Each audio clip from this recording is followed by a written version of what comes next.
Hey YouTube, Bradley Hallman here. Welcome to the Bass Cave. Today, I'm going to answer a question that I get all the time. I get it on social media, I get it on YouTube, and I get it just traveling the country. What is the correct rod action to throw for each technique? Well guys, that's a tough question. I mean, there's like 100 different rod companies. They make anywhere from 40 to 80 different kinds of blanks. It's going to be a tough one. I'm going to try to help you out on it in this episode right here. If you're new here and you hadn't been here before, guys, don't be shy. Go down, hit that subscribe button, punch the like. Let's get to it.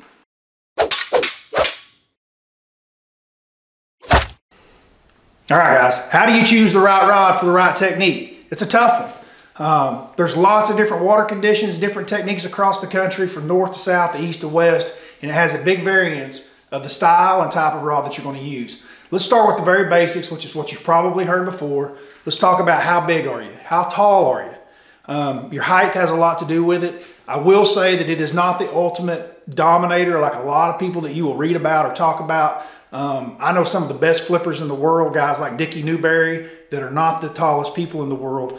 Dickie is a small guy, and I promise you, he is a hammer with that thing in his hand down flipping grass at Sam Rayburn and Toledo Bend, and he is not flipping a 5-foot rod because he's not 6 foot tall. I can promise you that. So to say that height is the only demeanor that changes everything is not the case. I know that I personally, I'm 6'4", 6'5", and I do not use a 7.5 foot rod flipping willow trees and bushes. Never have liked it, didn't like it. Back in the day when Denny was throwing it and Biffle was flipping it, wasn't for me, wasn't my size. I've always preferred that 7'2", 7'3" size.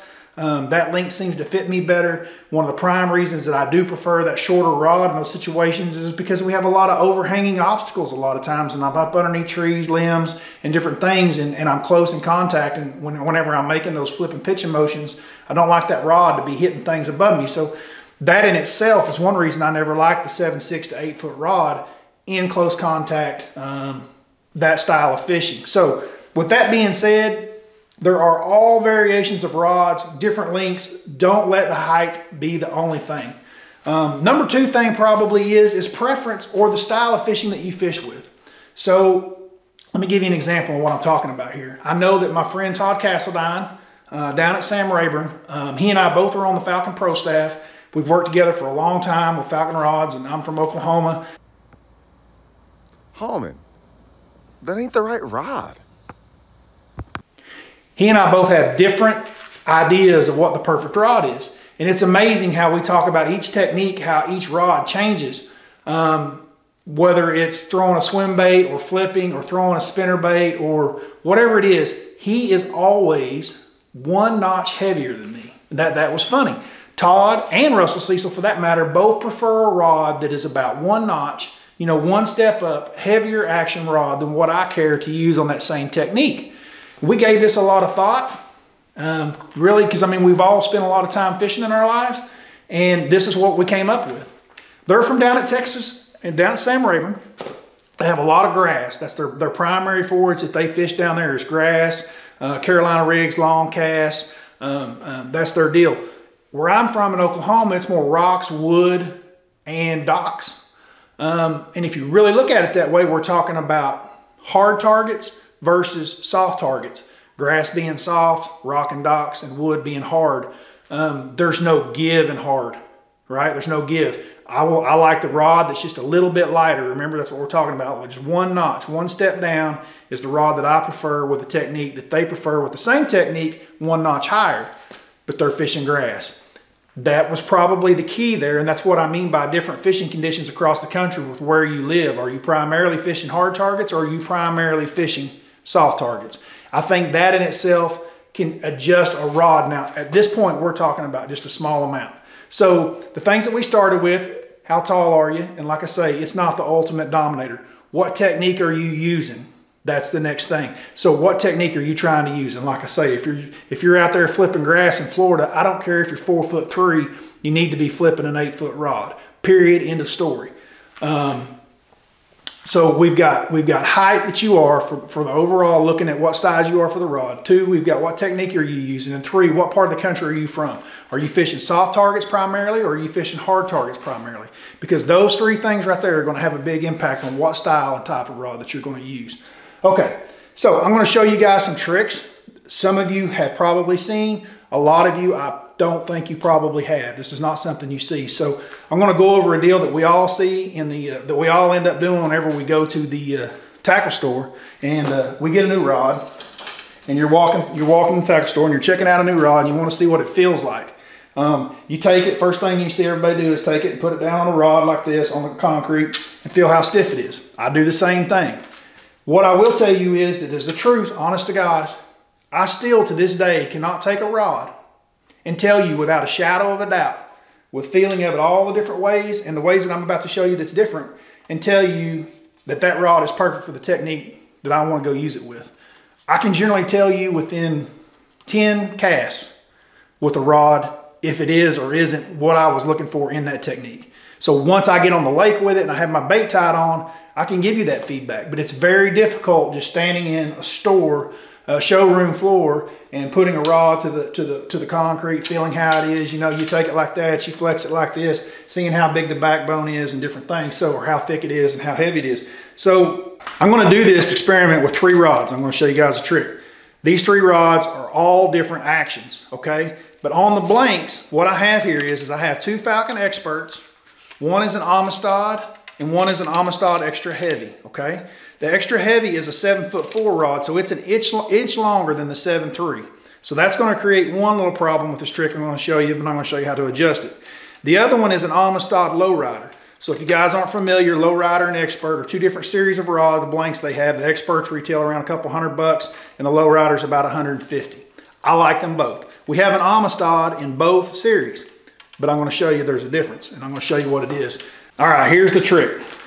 So I'm going to put the Amistad Lowrider to the outside.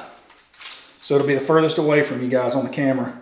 I'm going to put the Extra Heavy closest to you and the Amistad Expert in the middle. I believe that's the way I've got it. You're going to hold the very tip. I line up the tips of the rods is what I'm doing here because one is an inch longer and it is going to have a little bit of effect to make the difference in these rods. But I'm going to hold them right at the very tip with my thumb. And you're going to take your finger and run it up the spine, the graphite of the rod. And you're going to notice the first rod that lifted, that is the stiffest rod in the bunch. And it is the Amistad Extra Heavy. And you can see as if you were setting the hook or reeling on a fish or putting weight on it, that this rod is going to load different than the other 2 rods. The next rod in place is the Amistad Expert, which is the same length as the Amistad Lowrider. But as I told you, these 2 blanks are different in cost. They're different in material that they are made from. And so therefore that more expensive material is usually with these 2 series, and I have noticed this, and I'm sure a lot of you guys have if you use Falcon rods, is that the Expert is a little bit crisper, meaning it's a little bit stiffer, a little bit tighter. And so therefore you see that action difference in a 7'3" Amistad Expert and a 7'3" Amistad Lowrider. I primarily fish with the Lowrider the majority of the time. The Lowrider is an all-around rod. That's why I'm always talking about it. This rod at 7'3" is a rod that I use for spinner baits, top waters, flipping, lots of different things. So one of the main things I want to show you guys this trick for is because you can take this into a store and you can truly see the action of the rod that you're looking for. Here is a rod that is 7'4", same length as the Amistad Extra Heavy, but it's in a very much softer tipped rod. And I want to show you the difference here. You'll see it'll be night and day here.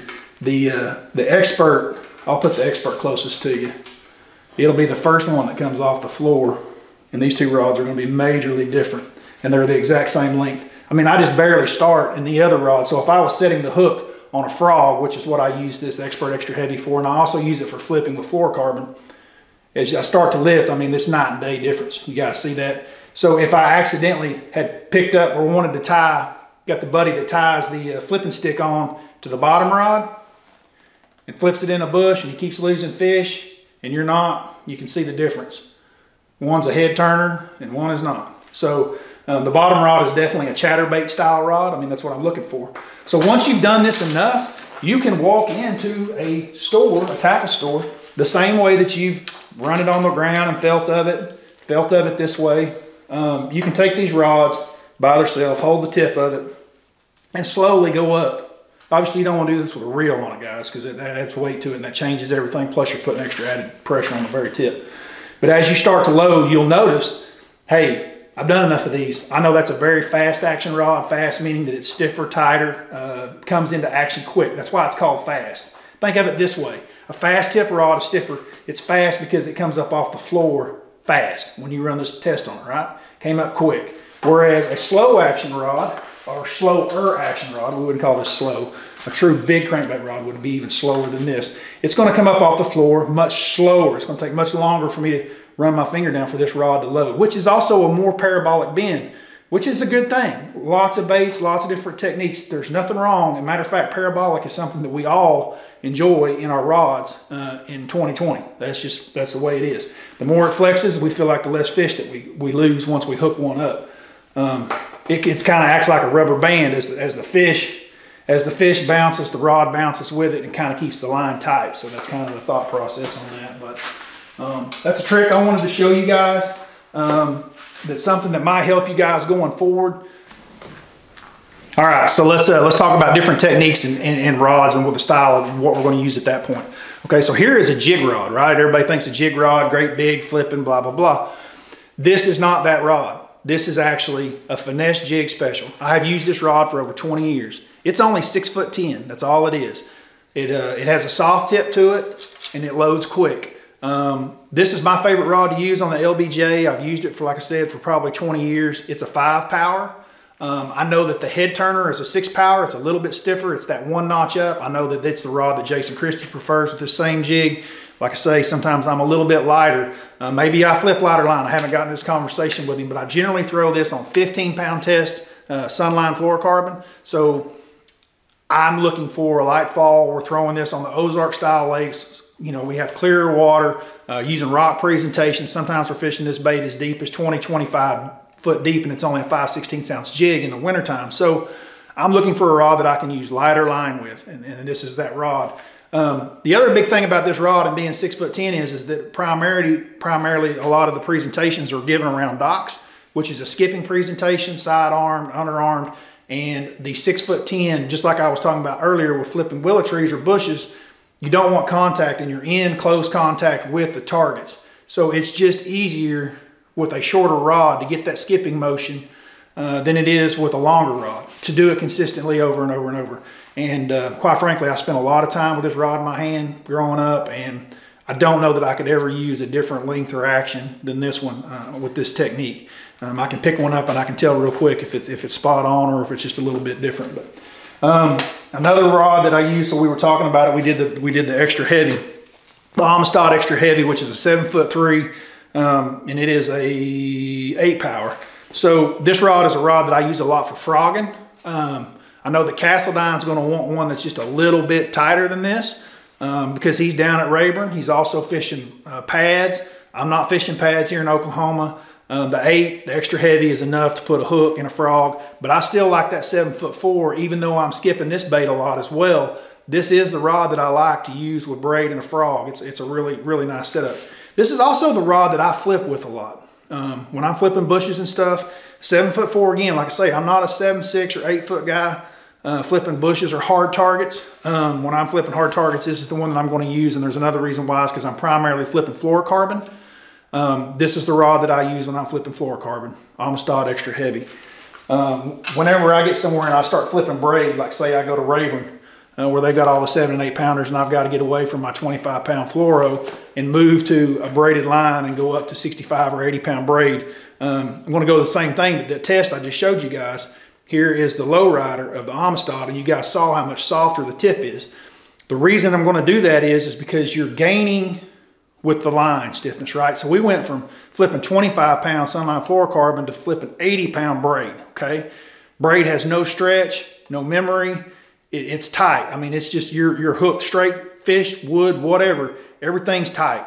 And so I want a little more give in my rod. I want that rod tip that's a little bit softer. Exactly. You guys just saw the test on between the Amistad Lowrider and the Amistad Extra Heavy Expert. It's a night and day difference. It's a big difference in stiffness. This is the rod that I'm going to use that. This is also a rod that I use for spinnerbait fishing. It's a rod that I use for topwater spooking. I use this rod for most things. So like if I'm looking for one all-around rod, this is a question I get all the time. If I could just pick one rod and I was going to throw it all the time, what would I throw? I've told guys a lot this. They've all heard it before. I still stand by it. It's the one I've got. I've probably got 8 or 9 of these laying on my deck on any given tournament day or any day just out fishing, even if I'm YouTubing. The rods that are on my deck primarily that you're going to see are going to be the lowrider, and they're going to be in the Amistad.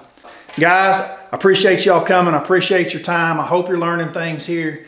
If you're new here and you haven't done it, don't be afraid. Go down, hit that freaking subscribe button, dude. It helps me tremendously. Punch that like, leave the comments. You guys know that I get back with every single one of you that I can. I read all of them. Until next time, I'm out of here.